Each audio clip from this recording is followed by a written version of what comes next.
Selamat datang kawan-kawan di C-Level Talk. Saya lupa yang keberapa, tapi tamu malam ini istimewa karena direkomendasikan oleh 3 orang yang saya sangat hormati. Yang pertama si rambut putih yang juga sudah menemani kita malam ini dalam upaya saat sekarang mau menjual kaos. Ya, nanti kaos itu bisa bukan dijual sih sebenarnya, dibeli dengan integritas dan kita pakai. Kalau lo berani pakai di area Plaza Senayan tuh gue tantang banget deh. Ya, kita kapan-kapan rame-rame pakai baju itu. Terus kedua adalah Pak Sudirman Said. Ya, dia banyak cerita tentang Pak Dayan. So I have not met you, Pak Dayan. Belum pernah ngobrol banyak, tapi banyak dikisahkan tentang Pak Dayan oleh Pak Dirman. Dan yang berikutnya ada Mbak Lili. Katanya pengen gabung malam ini. I don't know whether she's here or not. Ya, dia jadi tamu 2 pekan yang lalu. Dan dia cerita bagaimana dalam hidup ini dia berhutang pada segelintir orang. Salah satunya adalah Pak Dayan. So we're full of curiosity. Siapa sih Dayan Sadikin sebenarnya? If somebody ask you, who is Dayan Sadikin, how would you respond, Pak Dayan? Yeah, interesting. I'm a dad, I'm a husband, and I'm an HR person. Simple ya. Simple ya. Why do you think 3 orang itu sedemikian terpaut hatinya sama Pak Dayan? Boleh cerita nggak sih interaksinya? Nggak tahu. Saya nggak kebayang juga kenapa kalau sampai direferensiin. Cuman kita pernah kerja bareng 5 tahunan lah ya. Dan mungkin pengalamannya menarik sehingga ketemu hal-hal yang sama gitu. Dan mungkin dari situlah terbangun tingkat kepercayaan dan saling mengandalkan yang berlanjut sampai sekarang. Boleh diceritain satu pengalaman nggak, Pak Dayan, yang mungkin momentous banget? Kalau buat mereka sih kayaknya iya gitu ya, because they keep on repeating you as. Kalau Pak Dirman bolak-balik bilang orang yang menikmati jalan hening. Itu bahasanya Pak Dirman. Jadi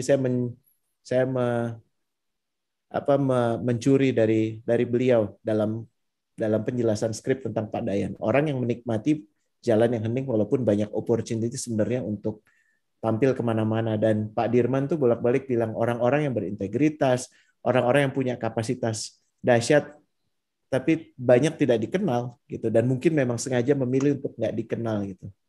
Do you have any comment on that? Enggak juga. Is that Sulit true? mengomentari. Is that true though? Terus terang sampai hari ini juga saya bingung kenapa diundang untuk ngomong untuk topik yang saya nggak, I'm not a scholar on communication, on media, on complexity. Saya cuma praktisi yang memang dari sejak bangku kuliah mungkin sangat tertarik dengan bidang organisasi gitu. Terus kemudian pengalaman hidup saya membawa saya ke bidang SDM dan terus-menerus ada di situ gitu sampai dengan sekarang. Jadi mungkin kalaupun ada kesan-kesan yang akhirnya tertanam di benaknya teman-teman itu, Pak Dirman, Mbak Lili, mungkin lebih pada kita kerjanya nggak pakai agenda gitu. I like that. Jadi apa yang mesti dikerjain kita kerjain, dan kayaknya prinsipnya sama lah ya, niatnya bagus, terus diusahain semaksimal mungkin, habis gitu hasilnya diserahin aja ke yang Maha Kuasa gitu. Masya Allah. Pak Dayan, you mention a keyword tadi, ini kayaknya memeable, bisa sangat bagus untuk usaha kaos kami ya. Nanti kita kerja bareng.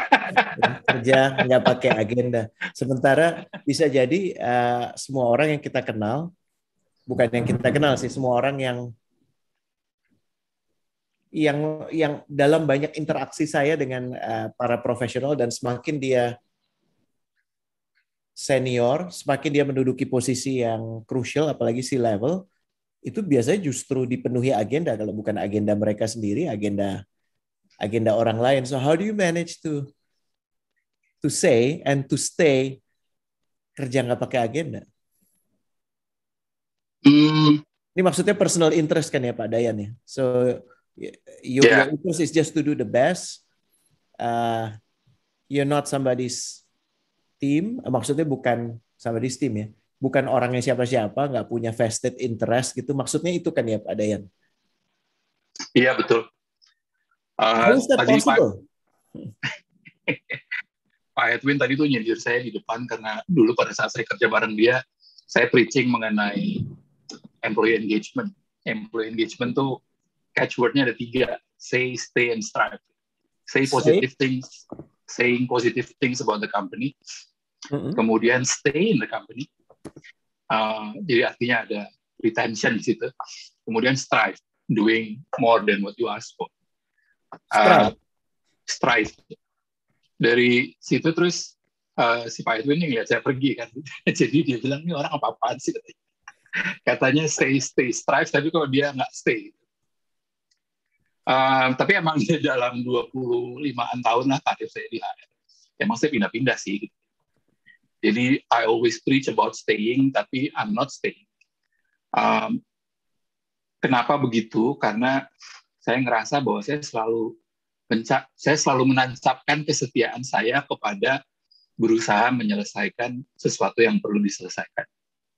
Jadi kalau saya merasa misi saya udah selesai, ya saya cari misi yang lain. Padahal kalau you stay around kan peluang juga tetap ada, gitu, dan nggak ada jaminan pada saat pindah akan langsung mendapatkan. Gimana ya Pak Dayang menata dirinya itu? Ya betul, rezeki dari Allah gitu ya. Cuman that was insightful sih. Notice nggak teman-teman ya, Tica, Mas Dani ya, kawan-kawan, Rizky ya, untuk bilang bahwa kesetiaan saya adalah the completion of the work. So once the work is done, I don't see my role here, I'm gone. Is that what you're saying? Ya, kurang lebih gitu. Wow. Ini saya sekarang di industri saya yang ke-7. Perusahaan keberapa Pak Dayang? Nggak usah disebut lah. Kita soalnya ada rekor Pak Dayan, ada satu tamu kami, narasumber kami namanya Wing Antariksa. I think dia kayak mini version, younger version of you ya. Dia udah, kalau nggak salah dia di Ancol ya Dani ya, bener ya Tic ya? Aku lupa deh. Ya, ada orang namanya Wing Antariksa, itu dia perusahaan ke-17 di Ancol tuh. Gitu, so rekornya masih dipegang sama Wing sih kayaknya sekarang. So in your case, industri ke-7 ya? Iya, jadi saya di industri ke-7, dari setiap kali kesempatan pindah tuh, yaitu dicari adalah ada yang bisa dioprek. Dari ke-7 kali itu saya pindah, hanya 1 kali saya nggak nyari oprekan. Saya nyari gaji. jadi saya ada saya juga ngerasa, momen itu ya? Ada itu. Sekali. Dan dari situ saya belajar sesuatu yang sangat berharga. Saya nggak tahu nih urusan semesta yang ngasih peringatan atau emang jalan hidup saya seperti itu gitu. Jadi waktu saya pindah tuh ada sombong gitu. Bilang nih kayaknya saya udah bisa deh untuk dudukin posisi yang lebih tinggi. Saya pindah aja ke sana, kebetulan gajinya juga tinggi. Saya masuk terus langsung diomongin, perusahaan itu dijual. Terus kebetulan saat itu dikasih kerjaan lagi di perusahaan yang sama setelah berhasil menjual, perusahaannya berhasil terjual, integrasi selesai, terus saya dikasih kerjaan lain. Tapi kerjaannya ya cuman hiring aja gitu, yang nggak terlalu saya suka. Dari situ saya belajar kayaknya emang saya mesti tetap stick dengan pemikiran saya bahwa saya tukang ngoprek, jadi dari satu tempat ke pindahan tempat berikutnya itu juga oprekannya mesti ada gitu. Dan pada saat ketemu waktu itu Pak Dirman, saya sebetulnya ada di satu perusahaan yang juga cukup nyaman, dekat sekali dengan rumah, cuma 15 menit dari pintu kamar sampai pintu kantor. Seneng banget itu. Tapi terus beliau menawarkan, ini ada mainan asik nih gitu, kita perlu membangun infrastruktur HR. Menarik sekali ya. Jadi masuk lagi ke tempat baru yang ngoprek. Istri saya sering bilang, kapan ya saya bisa hidup senang sama kamu? Soalnya setiap kali selalu beralih ke tantangan baru, jadi artinya kan harus banyak belajar ya Mas. Orang HR tuh mesti ngerti seperti apa industrinya, bagaimana value chain-nya, bagaimana pekerjaannya. Jadi mau nggak mau saya belajar lagi dari awal, belajar lagi dari awal. Yang dioprek apa sih Pak Dayan rata-rata? Cuman urusan organisasi doang, Mas.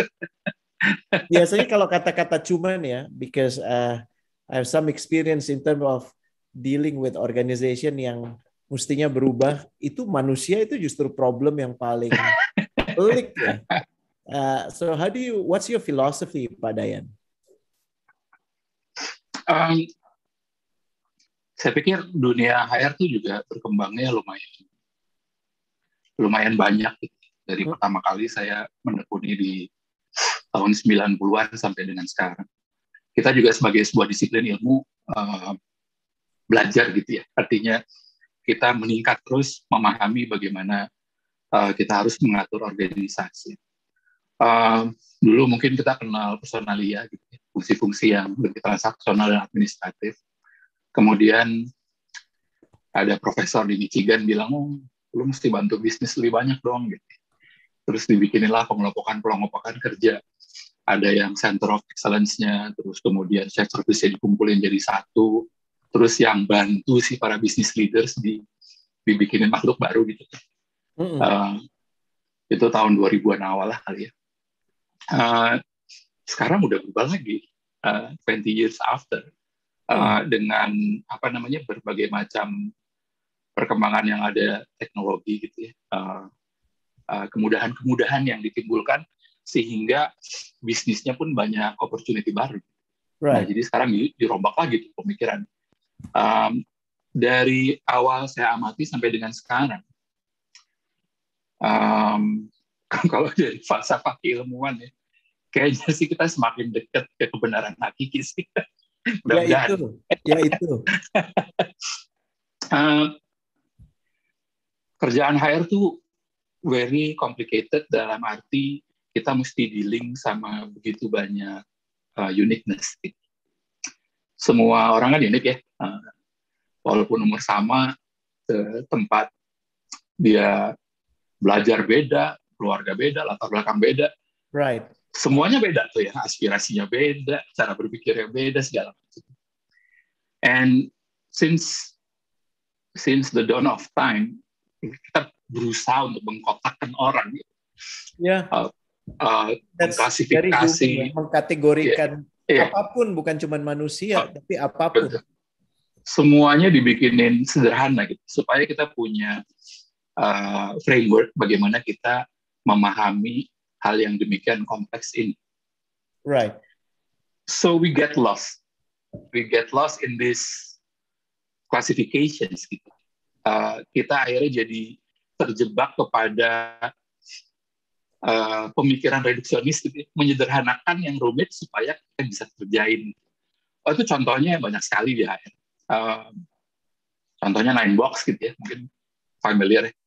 Jadi dari misalnya 10.000 orang, gimana ya supaya kita bisa memfokuskan upaya kita kepada orang-orang yang paling penting untuk disimpan lah gitu ya. Terus dibikinin 9box yang masuk box nomor 1 dielus-elus, dilap-lap, dikasih makanan paling enak. Gitu. Yang 9, yang di ujung satunya lagi, ya kalau bisa Anda pergi aja. Tapi ya balik lagi ke hukum semesta gitu. Kan 70% orang yang membuat perusahaan itu bagus itu ada di tengah. Dan ini orang-orang penting gitu. Maksudnya orang-orang yang steady dalam bekerja, ilmunya mantap gitu karena dia bisa melakukan pekerjaannya dengan baik dan benar. And yet we don't pay attention to them. Karena kita focusing on the top 15. Nah, ini yang saya maksud dengan mereduksi sesuatu yang kompleks menjadi gampang. Karena kita memfokuskan pada yang di box nomor 1, yang 9 kita keluarin, we know that. Tapi yang tengahnya mau diapain? Nah, perkembangan ilmunya kan akhirnya, if we are going to do that now, let's say to 200 programmers yang ada di perusahaan kita, matilah kita. Dapat satu programmer aja udah susah. Kalau kita hanya fokus kepada the top 30 programmers, matilah. True. Jadi we need to shift our thinking bahwa ya boxes will help us. Tapi kita juga mesti memastikan bahwa yang paling sejati itu harus jalan dong gitu. Dan akhirnya kan kita cari yang paling sejati apa sih? Yang paling sejatinya itu adalah ya atasan ngobrol sama bawahan. As simple as that sebetulnya. Apa Pak Dayan, sorry? Atasan ngomong sama bawahan. Conversation, meaningful conversation. Meaningful conversations about whether you are doing well, you are not doing well, how you want to grow yourself, how you want to develop yourself.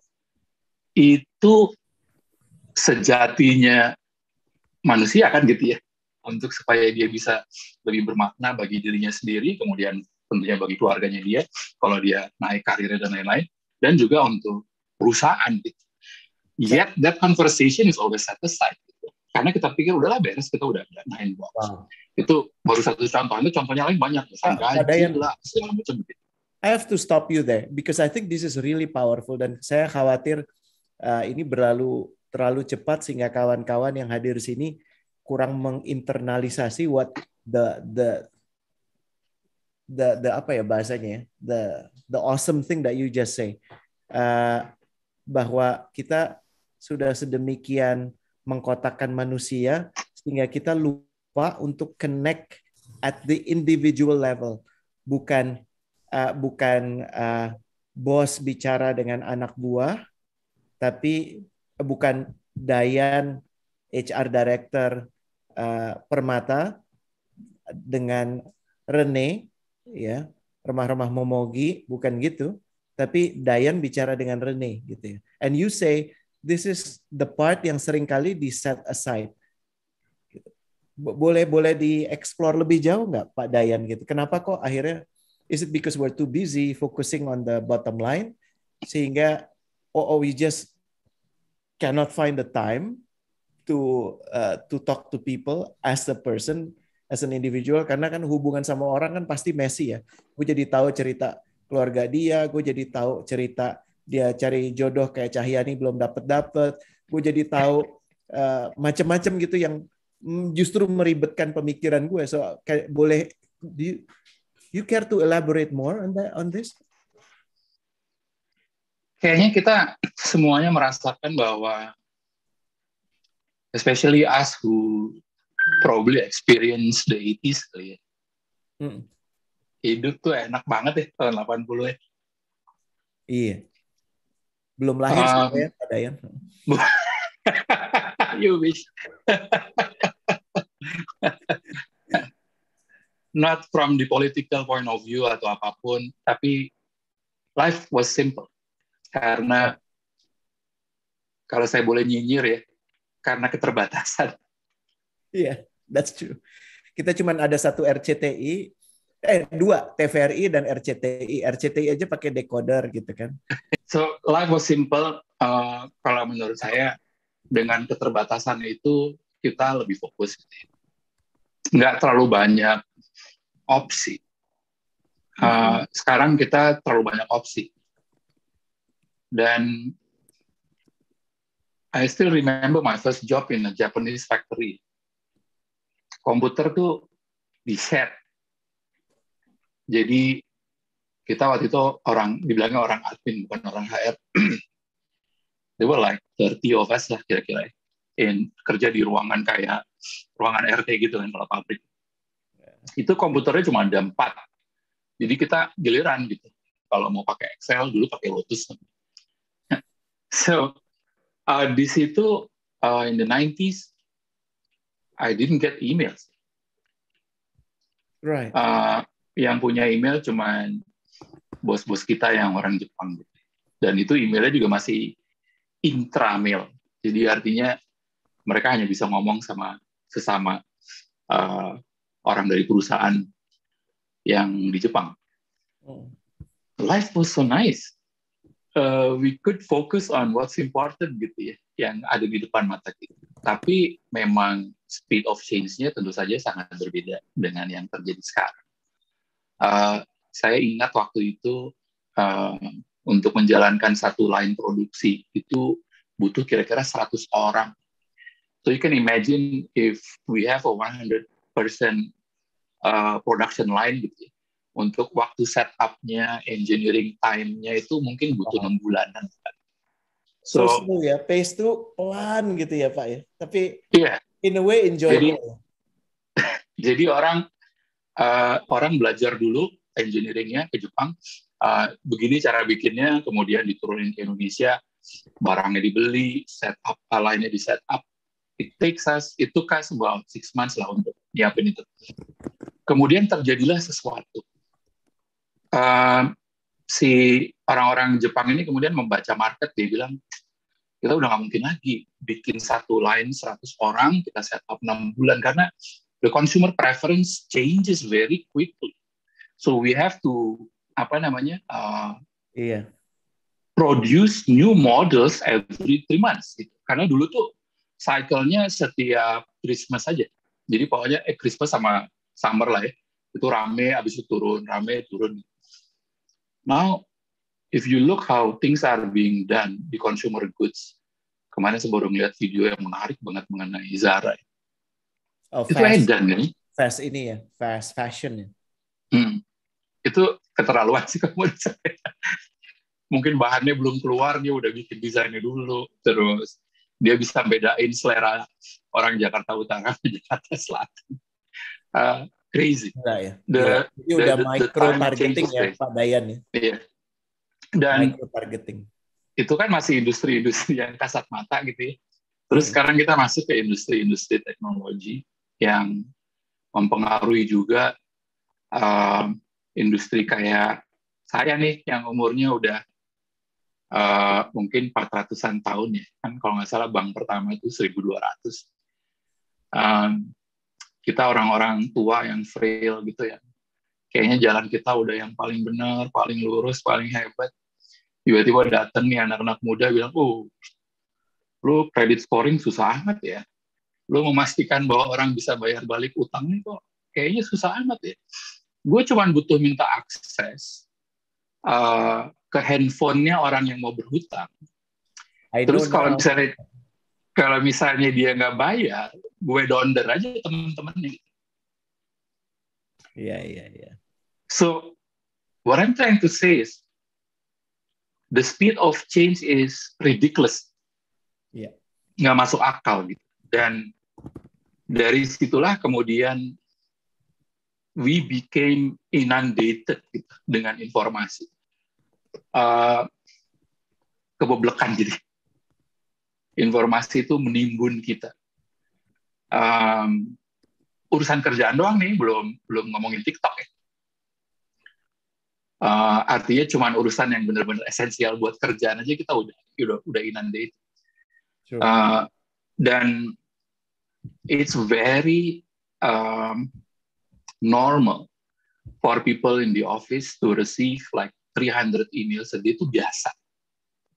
Yeah. Dan kita sampai satu titik kalau menurut saya sekarang tuh ada terminologi bilangnya learn helplessness gitu. Saking kita udah taunya kita nggak bakal bisa nyelesain itu, udah deh gue nggak baca sekalian. Analoginya tuh kalau kita masukin lalat ke dalam kaleng, kita tutup kalengnya, lalatnya berusaha keluar kan, sampai satu titik dia nggak mau keluar lagi, walaupun jarnya udah dibuka gitu. Karena udah, I know that I'm going to fail. So I think I stop trying. Iya, I think we are at that stage now, di mana kita udah terlalu inundated sama informasi. Mas Dayan, while we're at it, saya juga baru baca satu tulisan menarik banget bahwa dia cerita, kebetulan dia scholar ya dari Zaytuna College, dan dia cerita, namanya Hamzah Yusuf, bahwa orang modern yang dilihat dalam sehari, the information, the pictures, the film, yang dia tahu, yang dia simak dalam sehari itu lebih banyak dari film, foto, gambar yang didapatkan oleh orang-orang zaman dulu seumur hidup mereka gitu. So within a day, the level of the bombardment of information, terutama picture, sound itu jauh lebih banyak dibandingkan seumur hidup mereka. Jadi I can really relate to what you said.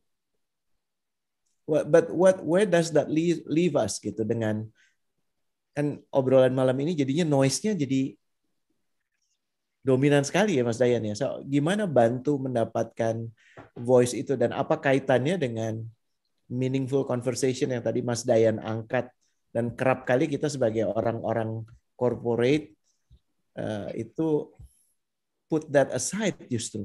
Sesuatu yang sangat human, sesuatu yang justru sangat critical.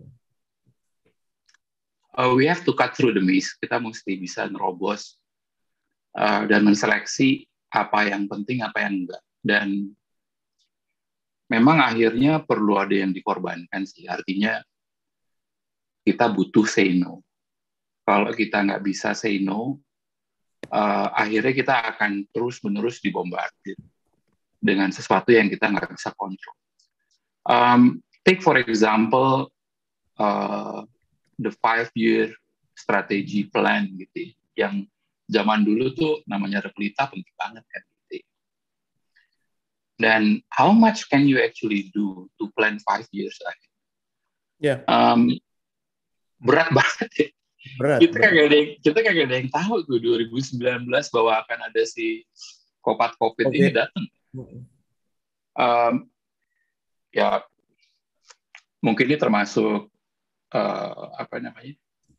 black swan sih ya, tapi dengan berbagai macam perkembangan teknologi itu susah banget kita untuk planning. So I think the planning should shift gitu. Misalnya contohnya dari yang ke 5 tahunan menjadi ke yang 1 tahunan. Walaupun mungkin memang harus ada aspirasi jangka panjang, tapi planning mungkin harus diperpendek.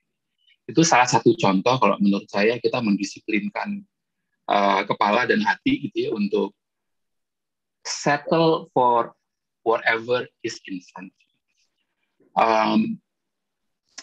Kita nggak akan mungkin mengontrol masa depan sampai kita merasa puas. Cost to quality itu endless kan. Artinya harganya tuh nggak ada titik akhir gitu. Kalau kita mau mencapai quality sempurna kan, makanya orang suka bilang kesempurnaan hanya punya yang Maha Kuasa. Kita cuma bisa mendeketin aja gitu. Nah, sama sih sebetulnya pikirannya. Jadi kita nggak mungkin mencapai kesempurnaan prediction for 5 years. So why do you worry about that? Kita pikirin aja yang di depan mata. Dan itu kalau menurut saya adalah salah satu filter yang sangat penting. Artinya we have to settle with everything that is in front of us. Ada beberapa filter kalau menurut saya yang penting banget gitu. Selain tadi tuh ya, kondisi hatinya mesti settle. Kemudian yang berikutnya tuh adalah mencari esensi. Karena kalau menurut saya semuanya itu ada esensinya gitu. Why is a government here? A government is here untuk membuat rakyatnya sejahtera. Wow. That's the essence. Why is a company here? Untuk satisfy the customer. Gitu. Why am I here? Why am I here? It's to give to others, gitu kan. Nah, jadi semakin dekat itu jarak antara kedua itu, akan semakin gampang kita ketemu esensi yang mesti kita kerjain. Atau, in other words, that's the essence yang harus kita cari, gitu. Yeah, dan menurut saya kalau kita fokus ke situ, lama-lama noise-nya bisa kesingkir. Jadi kayak you create a kind of apa ya Pak Dayan ya, personal filter gitu. Kalau ini nggak ada kaitannya dengan esensi yang perlu saya pahami, saya nggak perlu simak, saya nggak perlu baca gitu. Saya nggak perlu tahu ini kalau ternyata nggak ada kaitannya dengan esensi saya gitu atau esensi Ya. yang saya yakini. Wow. Dan kalau kita lihat perusahaan-perusahaan teknologi itu yang sekarang, yang perusahaan teknologi doang sih, cuman uh, Ingvar Kamprad waktu bikin IKEA berapa puluh tahun yang lalu, kan banyak anak muda nggak punya duit banyak, mau beli furniture murah, tapi yang kece. Gitu. Yeah. Terus dia bilang, gimana ya bisa bikin yang kece? Oh iya, berarti harganya mesti dimurahin. Kalau harganya dimurahin, apa ya? Oh, logistical cost-nya. Kalau logistical cost-nya mau dikecilin, karena kayu di Swedia bagus-bagus, jadi kita masih pengen tetap pakai kayu Swedia gitu. Kita bikin lockdown aja deh. Itu jelas banget gitu yang ada di kepala dia bahwa this is what I want to do to provide what solution to the market. Nadiem mungkin sama juga gitu. Waktu itu kan sederhana sekali ya. Giliran hujan gue cari Gojek nggak ada, giliran lagi terang itu orang-orang nongkrong semua di pinggiran. Gimana ya untuk bikin supaya jasa ini bisa kita pakai? Again, a very clear focus mengenai what are we trying to solve. Dan kalau menurut saya itu disiplin yang luar biasa dari teman-teman yang muda-muda itu ya, untuk begitu bisa sensitifnya gitu ya terhadap what the customers want. Saya sempat ngomong juga sama orang teknologi yang ngurusin petani deh, gimana kita bisa motong supply chain sehingga petani bisa dapat lebih banyak, konsumen dapat lebih cepat, barangnya bagus gitu. Itu kalau dilihat dari the level of empathy gitu ya, yang dimiliki sama anak-anak muda itu, saya sekarang geleng-geleng kepala sih, kan gila ya. Masih muda-muda gitu kenapa bisa mikir segitu nobelnya gitu ya. Kok very natural to them.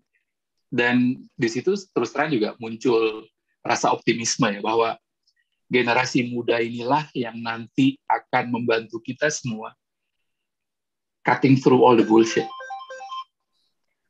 Wow.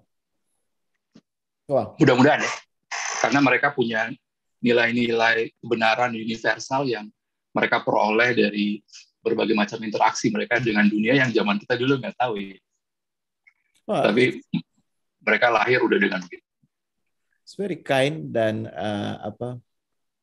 optimistic of you, and I think we need that, especially in the day di mana ya kalau buat saya termasuk orang yang berkabung dengan 57 orang diberhentikan di KPK gitu, dan hopefully ini juga menjadi bagian yang bisa di solve bersama. But saya mau kembali lagi deh, kawan-kawan silakan ya. By the way, this is already we pass 8:30. Biasanya habis itu kawan-kawan kalau ada yang mau interaksi langsung boleh dengan Chief Dayan kalau ada yang mau ditanyakan. Tapi I don't know if you pick up tadi powerful sekali. Yang pertama, kondisi hati harus settle. Ini easier said than done gitu ya. Kalau dari buku-buku yang saya baca, Tazkiyatun Nafs, Kanjeng Al-Ghazali, Imam Ghazali memberikan referensi soal ini. Dan kedua, mencari esensi bukan lambang-lambang saja, termasuk soal di mana saya melihat apapun itu esensinya. Sementara kita lebih banyak fokus sama lambang-lambang. Yang ketiga yang saya tangkap dari obrolan kita, build empathy. Mungkin ke satu dulu ya, sambil menunggu pertanyaan-pertanyaan yang masuk atau ada yang mau interaksi langsung dengan Pak Dayan. How do you settle your heart, Pak Dayan? Never settle. Never settle. What do you mean? Never settle. Kegelisahan itu akan terus ada.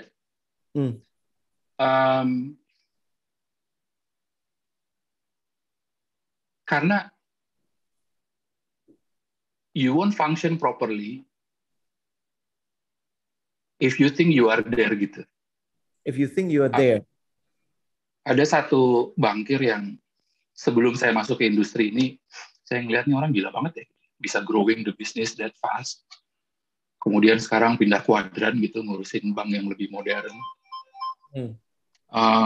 Dari sebelum saya masuk. Boleh ngomong orang?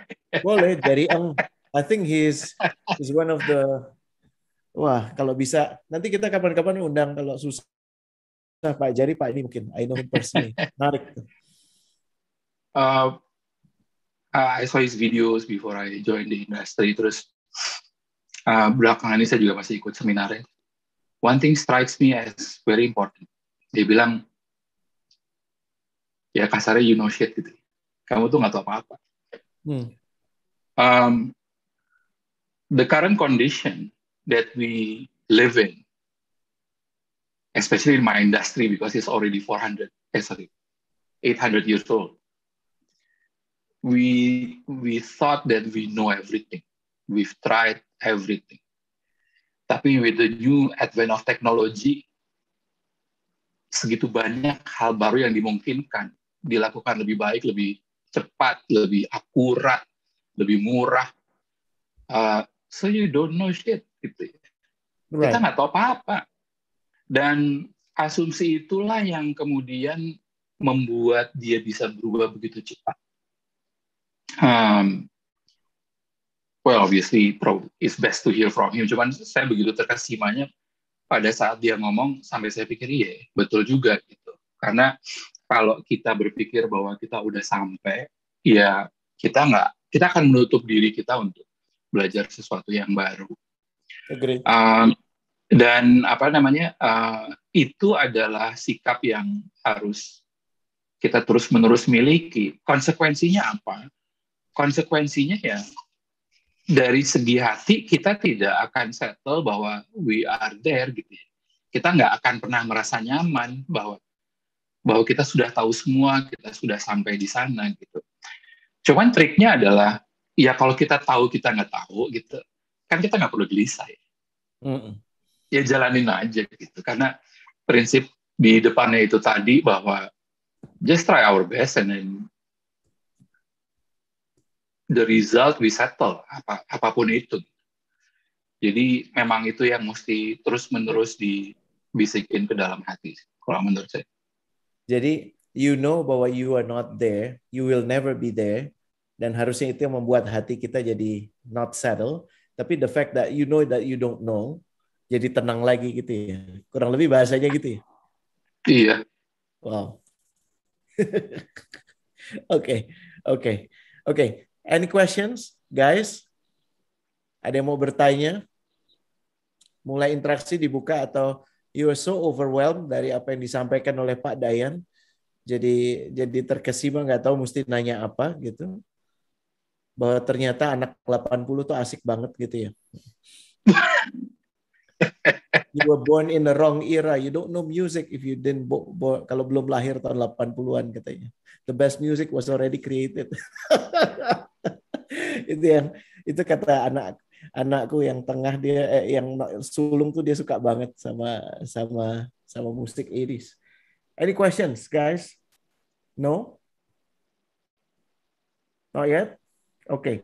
So, kondisi hati yang harus settle itu diawali dengan mengakui bahwa hati kita tidak akan pernah settle sampai kemudian kita menerima bahwa kita nggak tahu apa yang kita nggak tahu. Akhirnya kita melihat itu sebagai sebuah keniscayaan, dan we can get things lebih Wallace lah bahasanya kalau anak sekarang gitu.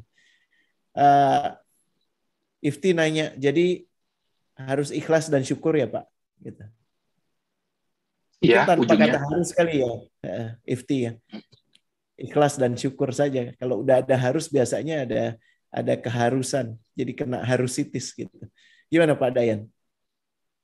Iya, saya setuju banget tuh kalau udah usaha semaksimal mungkin, ya ujung-ujungnya ikhlas sama syukur aja. Jadi mau gimana lagi ya? Kalau kita nggak menerima kan ya kita akan frustasi sendiri gitu.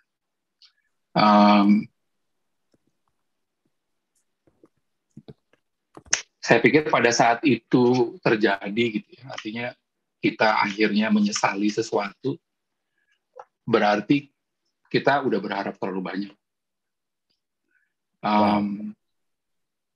Dan ya saya banyak banget gagal di dalam pekerjaan tuh. I have countless of mistakes. I've made countless mistakes. Dan saya pikir ya udah, itu emang sesuatu yang mesti terjadi gitu ya. As an HR person, and I know you did headhunting before gitu. Yes. How many times were your predictions wrong? Most of the time.